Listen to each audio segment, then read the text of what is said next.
The saltwater charter. The courtroom smelled like stale coffee and industrial-grade floor wax, the official scent of legalized theft. I sat at the defense table, my back so straight it ached. Across the aisle, my mother, Laura, was performing. She wasn't looking at me. She never looked at me. She was looking at Judge Kincaid, the way a diner looks at a maitre d' she's about to demand a better table from. Judge Theo Ashford wasn't just a pillar of this community. He was a giant, said Maddox, my mother's lawyer. He had the kind of spray tan and sharkskin suit that screamed, "I bill by the minute." He was a legend of the Seattle waterfront. But in his final, fading days, he was a victim. A man lost in a cognitive fog. He paused for dramatic effect, then pointed at me. He was a victim of classic textbook undue influence at the hands of his granddaughter, Sloane Ashford. Laura produced a monogrammed tissue and dabbed at an invisible tear. Her husband, Robert, the man she'd left my grandfather's son for, just stared at the judge, his jaw set. He was a bottom-feeding property developer, and I knew for a fact 3 of his waterfront condos were in foreclosure. He wasn't just here for greed, he was here for a bailout. I'm an architect. I design skyscrapers. My entire career is about foundations, load-bearing walls, and integrity. I know what a solid structure looks like, and I know what a rotten facade looks like. They're painting a picture of a beloved grandfather as a senile puppet, my lawyer Ben said as he rose. Ben was the opposite of Maddox. His tweed jacket was rumpled, his hair looked like he'd slept on it, and he'd been my grandfather's lawyer and fishing buddy for 40 years.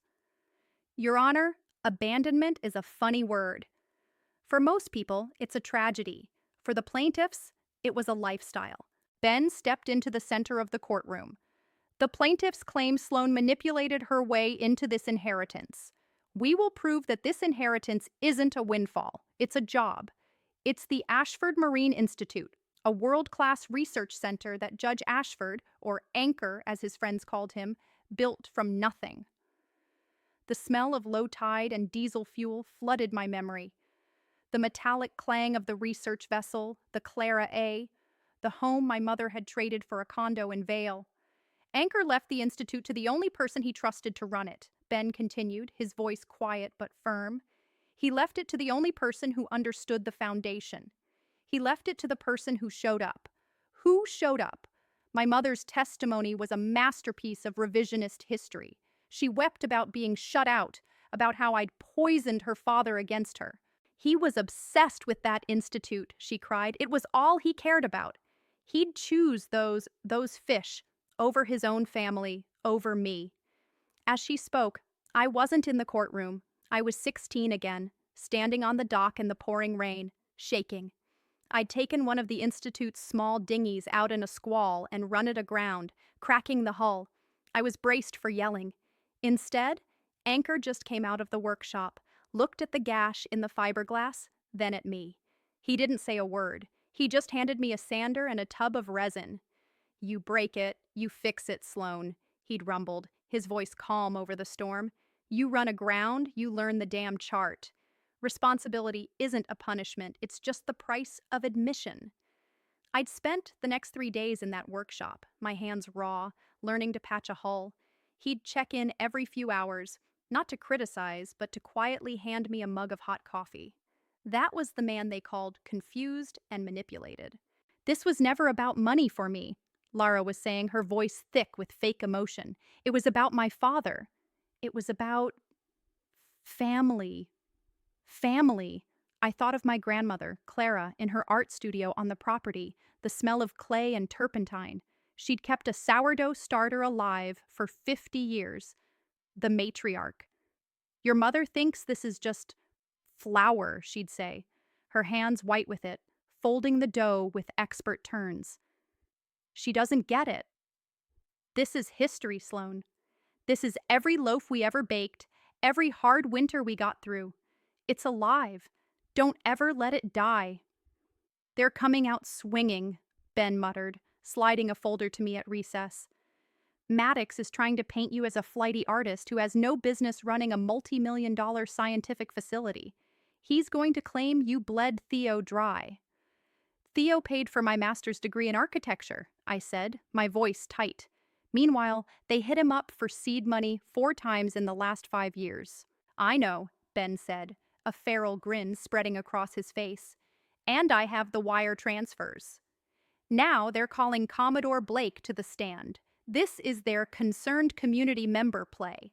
The Commodore, a man whose face looked permanently windburned, testified that Theo was distant in his last year. Not himself. Seemed overwhelmed. Talked about selling the institute. He just wasn't the man we all knew. Ben rose for the cross. Commodore, you're the head of the Seattle Yacht Club, correct? For 6 years, yes. And your club's lease on the waterfront land. That land is owned by the Ashford Institute, isn't it? The Commodore shifted. Well, yes. And that lease was up for review last year, wasn't it? It was. And Judge Ashford, far from being overwhelmed, was planning to triple the rent because your club hadn't maintained the docks, correct?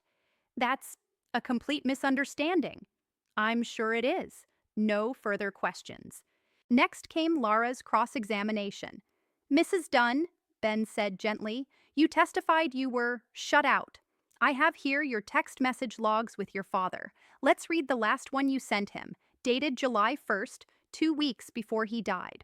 Robert's deal in Tahoe is going south. We need $50,000 or we lose the deposit. Don't let Sloan see this. Laura froze. The courtroom went dead silent. And here's his reply, Ben continued. No, the bank is closed. Mrs. Dunn, you haven't visited the Institute in how long? I've been busy. Robert's work? Try 15 years, Ben said. You were too busy to see your father, but not too busy to ask for money. In fact, my records show Judge Ashford transferred over $900,000 to you and Mr. Dunn over the last 20 years. That was his duty as a father, she snapped, the mask slipping. Was it his duty? Or was it just easier than dealing with you, this seed money for Mr. Dunn's Tahoe project? Did it ever result in a building or just a new boat? Laura's face wasn't sad anymore. It was stone-cold fury. Then Maddox played his ace. The plaintiff calls David Kern to the stand. My stomach dropped. Kern. The man my grandfather had hired as the Institute's COO 2 years ago and fired 6 months later. He was slick, ambitious, and I'd never trusted him. Kern testified with practiced sincerity. Theo was a shell of himself. Paranoid, confused. He'd forget my name. He'd ramble about saltwater charters and holding the course. He was obsessed with Sloan, who knows nothing about marine biology. She'd show up with these artistic ideas. She wanted to redesign the lobby. The man was trying to run a multi-million-dollar research facility, and she was talking about color palettes. He was not of sound mind. He was, Kern finished, a man being played. Maddox looked at Ben. Your witness. Ben stood, holding a single slim file. Mr. Kern, you testified you were the Institute's COO, and you left because of a disagreement on vision? Yes. Theo was erratic. I couldn't work under those conditions. That's a good story, Ben said, nodding to the gallery. But the real story is a bit different, isn't it? You weren't fired because of a disagreement, Mr. Kern. You were fired for cause. Kern went pale. That's a lie. Is it? Ben pulled out a document. This is a forensic audit. It shows you transferred $50,000 from the Institute's research grant into a personal shell corporation. We call that embezzlement, Mr. Kern. You weren't fired, you were caught. A collective gasp went through the courtroom. Maddox was on his feet. Objection. Badgering. This is character assassination. It's motive, Your Honor, Ben roared back. He's not a concerned employee. He's a disgruntled embezzler. Of course he'd testify that Theo was confused. A confused man can't spot a thief. Judge Kincaid's eyes were slits. Objection overruled. Continue, Mr. Davis. Ben turned back to Kern, who was sweating through his suit. This shell corporation? Pacific Ventures, LLC. You set it up in your wife's name, correct? Kern just stared. And this shell corporation, Ben said, his voice dropping, its registered address is. Wait, it's the same as Mr. Robert Dunn's failing Tahoe LLC, isn't it? The second gasp was a shout. My mother's head whipped around to look at Robert, her face white. You weren't just a witness, Ben thundered. You weren't just an embezzler. You were their partner in this. This lawsuit was Plan B after Plan A, robbing him blind, failed. No further questions. When I took the stand, Maddox was visibly shaking. Miss Ashford, you're an architect, and you think that qualifies you to run a multi-million-dollar scientific research institute? No, I said, my voice clear and steady. My grandfather did. You're not a scientist. You're not a CEO.